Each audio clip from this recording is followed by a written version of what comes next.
Hey everyone, welcome back. So today we're going to cover JPA relationships. So that's covering one-to-many unidirectional and bidirectional relationships and many-to-one relationships. And probably the next video we'll cover the many-to-many, sorry. So let's get straight into what we've got set up. So we've got our cart entity, and we define getters and setters in toString auto-generated for us, which is using Lombok. We have a primary key, and we have our one-to-many definition. So one cart can belong to many items.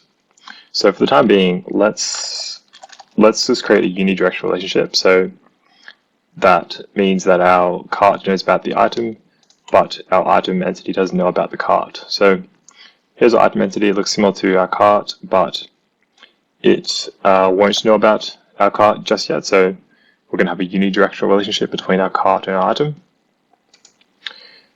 So that's one-to-many. So this is what this is going to do is when we run it, it's going to actually create a third table for us, a join table, and that's going to be called cart item, or cart items, because we've got one-to-many items.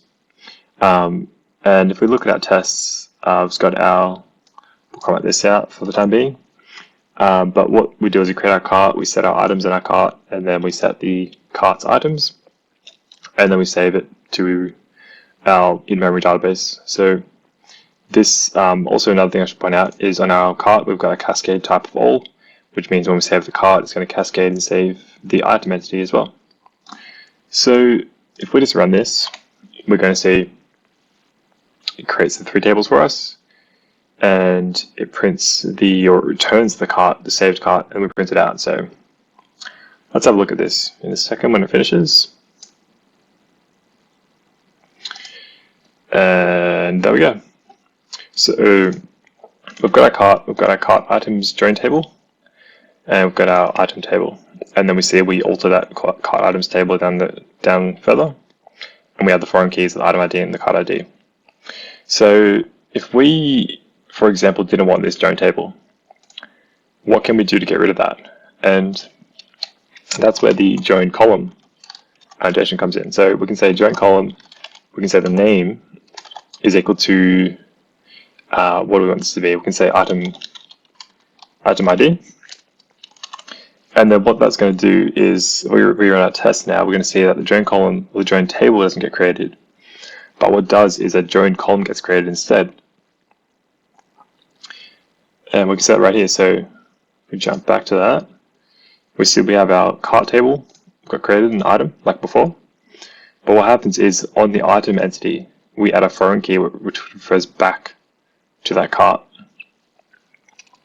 So the item itself is actually going to be storing an extra field, which is the item ID, which refers back to which cart it's in.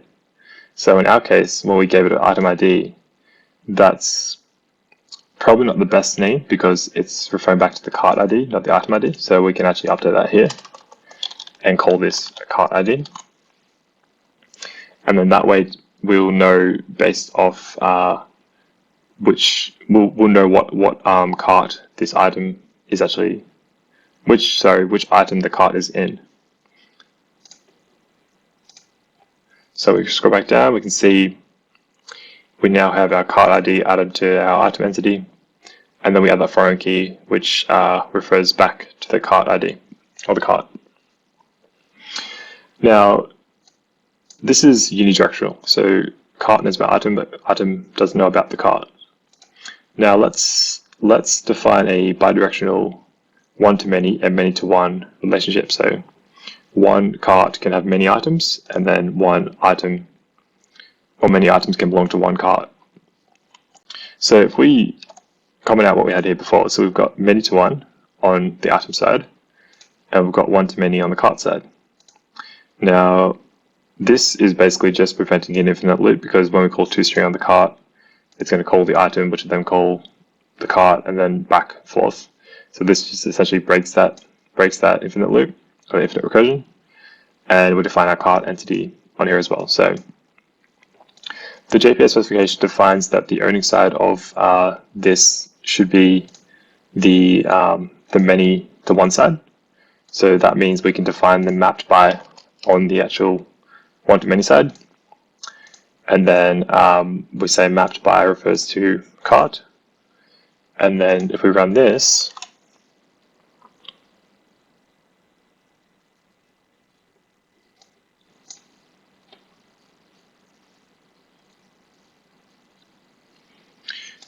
we have got an error, and it's probably because of our tests we don't set. So before, when we had a unidirectional relationship, we had our cart which set the items, but now we've got a bidirectional relationship. So the item cart needs to set the items need to set the cart as well. So that's this bit here.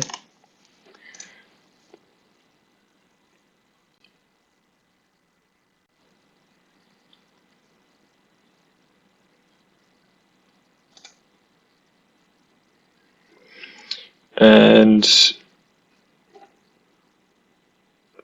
I think we know what's happening now, right? It's because we also defined a join column here.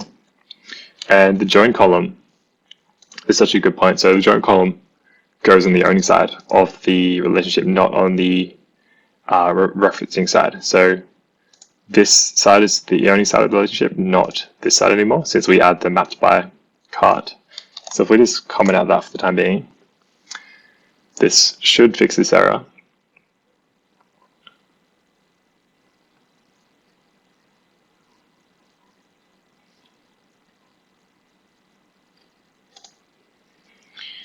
And there we go. So our tables got created, and we see that the item entity has a foreign key added, which is the cart ID, referring back to the cart. So that means our item itself, our item entity, is owner of this bidirectional many-to-one and one-to-many relationship.